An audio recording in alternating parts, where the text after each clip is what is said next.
Much past 3:16, even though it's a Friday night, church found me sitting here drinking beer, talking God, amen, killing time, living life with some down home friends. When the world's gone crazy, man, it all makes sense. Sitting here drinking beer, talking God, amen.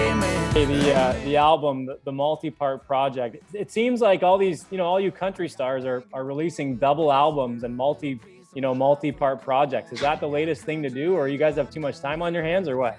We got too much time on our hands. That's what it is. Like, get us back on the road. I did this one because I wanted to put 4 parts out, and then COVID happened and I slowed it down a little bit. But people don't take a CD and put it in the truck anymore and listen front to back. That's the way I grew up listening to albums. That's why I love listening to albums. And same with records. Records, you couldn't skip anything. It was like, nope, I don't even know where the next song is. Same with tapes. And now it's like, man, this song, I don't even know what album that's on, because as far as I'm concerned, that's just on the Hot Country playlist or whatever it is. And it's like, man, I wanted each song to have its own time in the spotlight. So I did 7 songs, 4 songs, and 4 songs. So it's less music, but it's more often, which allows you to give the songs the credit that hopefully they deserve. You have 3 brand new songs that will be on this third and final kind of portion of this. Talk about those 3 new songs. Yeah, it starts with The Nights, which I always wanted to be on the final part, whatever that ended up being, because it was an awful chapter in my life. It's a breakup, and it's not fun. So I wanted to put that to bed on the last part, which is part 3. And then that goes into Bedroom, which is about being on the road. I miss being on the road. It was the only song on this entire project that was written during COVID and during quarantine. And that's about being on the road and coming home and treating your lady the way she deserves to be treated. And then you move that to If I Didn't Have You, which was it was written 4 or 5 years ago at hunting camp in Oklahoma. And that just never really had a place. And same for the first 2. They never really had a place. And then If I Did, Drink a Beer, Talking God, Amen didn't have a place either, because it was becoming this huge hit that wasn't on a record. So it was just a perfect collision of these 4 songs to finalize the album. And I wanted to finalize the album because all these songs were written on the road, touring, that old life that I lived. And then I had an 8-month period where I lived a regular life at home with family, with friends, and not regular at all, because nothing about last year was regular, but at least I wasn't on the road. And I wanted my next record to start there. From that point on, what did that look like from living the songs now in Tennessee for the first time ever? So that's going to be my next project, but I wanted to finalize this one with the songs that I lived in my old life. Especially with single out now with Florida Georgia Line, Drink a Beer, Talking God, Amen. What's it like having a song out with those guys? Because I know you're really good friends with them, especially BK, who you've been friends with for a really long time. Yeah, I'll show you a picture he sent me 2 days ago. It's awesome. We had our first #1 song together as songwriters with Cruz, and BK and I grew up playing Little League soccer together and baseball together and all that. So I don't know if you can see that. That's my dad. That is epic. Yeah, that's my dad hugging Brian after So we won the cool. league in soccer. So it's special to see it, to have success early with those guys. Couldn't have been any more cool way to start our career. And then 10 years later, not just as artists, but as still friends, we're doing music together. So I think we're going to have my second #1 song, hopefully with them. It'll be our first together, though, as artists. So that'll be special. That's really cool. That's awesome. And I know you're heading out on the road with Kane Brown, the NBA Arena Tour. That's going to start in the new year. I guess you're dying for that to kick off, right? Yeah, it's going to be awesome. By then, we'll be dialed in, too. Yeah. This summer's going to be hit or miss. It's going to be kind of all over the place. And we're going to do our full headlining tour in the fall. So we're going to have our moment to really dial in, really gear in, and really feel that energy at a smaller level, not in arenas yet. And then but our show will be so tight by the time we get to January that it's going to go right into it. And we're going to get up there and hopefully give the people, what they deserve, which is the best show possible. Have you been playing shows in the States? Like now that you're allowed to kind of get back at things slowly and gradually?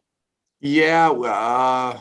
Through the fall, I actually did a lot of acoustic shows, which was awesome. Yeah. Because it was hard. It's not easy to get up there with just an acoustic guitar unless you're Ed Sheeran. And it was like, man, this is not easy. I got to entertain these people for an hour and a half with just me and a guitar. And it pushes you. It really makes you better. Made me a better guitar player, made me a better entertainer.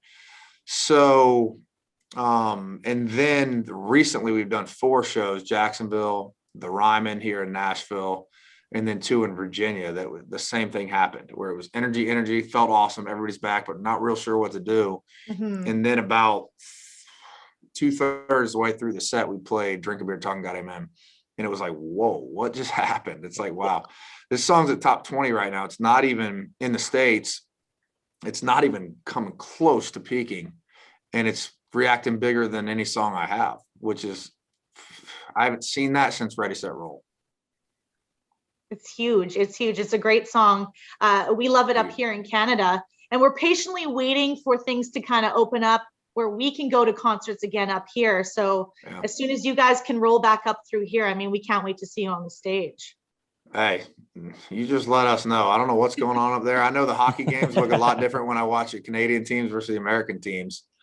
Nashville's rocking. Carolina's rocking. So hopefully you guys will get rocking soon because I'm ready to come up there and play. Canada's always been awesome for me and the guys. Europe's always been awesome for us, and we can't do that either. So just as hungry as you guys are for us to come up there, I know me personally, I'm ready to get up there too. Canada Day is just around the corner. I mean, here. So what's your favorite thing about Canada or being in Canada when you do get the chance to come up here?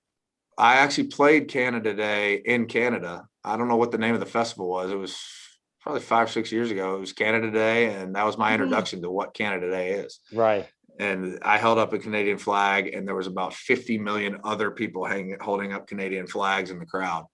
And that was my introduction to y'all's 4th of July, which is our Independence Day down here. So that was really special because I didn't know about it before that. And I was like, what the hell just happened? This was awesome. But Canadian fans are awesome because there's a lot of times you'll play in the States where there's pride. You can tell there's pride. People are arms crossed. It's like, why are you here? If you're not here to have a good time, I don't personally even want you here. And you get none of that in Canada. When we come up there, it's like people are ready to party. And I don't know if you guys have anything to do with Boots and Hearts, but yes, yeah. Actually, Wiggy's originally from Ontario, and so he's been to Boots and Hearts a couple times, I think. Yeah. So I was with Cole Swindell 2 days ago. We were golfing, and we talked about Boots and Hearts because I played it whenever the last time we played it was. And I ended up staying. I went to the airport. I went to Toronto, and I was like, what am I doing?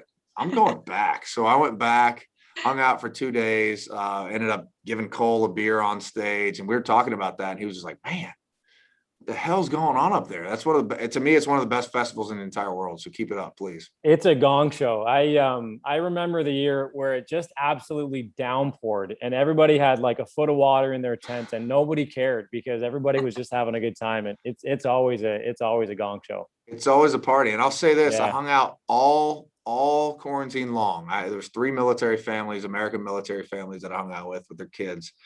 And then there was 2 guys that I got to know very, very well and hung out with a ton. And I've never partied as hard as I have with these guys. And one's name is Ryan Johansson. One's name is James Neal. And they've become some of my best friends. So that's awesome. I met James actually at Boots and Hearts a few years ago. So nice. Now we're best buddies. He's coming into town now that the Oilers are out of there, unfortunately for them. But nothing but the best for those guys. Canadians, I learned from those 2. They're some of the best people there are. Yeah, you mentioned that you were just playing golf with Cole Swindell, and I saw a couple of days ago Justin Thomas posted a video of the 2 puppies, playing. Are you guys good friends too, or? Yeah, I was with Justin whatever day that was. He's become a good buddy through the golf course here in Tennessee. Yeah. And unfortunately, he was there. And I say unfortunately because that means, I'm sitting next to Justin Thomas watching right. Phil Mickelson win. Yeah. It was Justin was not happy, and that's why he's great, because he's Right. sitting there and he's just pissed off that he's on the couch, and you could tell. Right. But yeah, we become buddies through quarantine, and it's fun to see your friends have success. So hopefully he gets back to it. Congratulations, I guess, in order on being a puppy dad. Yeah, it's been I've been texting about him all day. We tried a collapsible crate isn't going too hot. I put him in it and he went crazy and can flip it and move around. So that's not going to work. Oh. I'm supposed to fly with him tomorrow. So we'll see how that goes. How old is he? What kind of puppy? 10 weeks, he's black lab. Yeah. And his name's Jack. How come you went with the name Jack? I was in Lynchburg, Tennessee, the night that my buddy had his black lab, and that was the night plenty of Jack deep. I was like, I'll pull the trigger. Let's do it. So we got on the phone with his trainer, and that was the night that Jack came into my life. I wondered if it had to do something with Jack Daniels. I had a hunch about that. Yeah, and it's like, you look at him. His dad is one of the best bird dogs in the country, and he's black as night and with these gold brown eyes. So it's almost like it looks like Jack Daniels is in his eyes. Yeah. With the black body as well. It's like, it's perfect. It was meant to be. Thank you so much for taking some time today. And again, like I said, we cannot wait for you to come and join us up here in Canada whenever things reopen again. Hey, I love it up there. I'm as soon as you guys open, I'm there. Thanks, man. Take care, Thanks, Chase. Chase. Have a great Thank you. day. See you.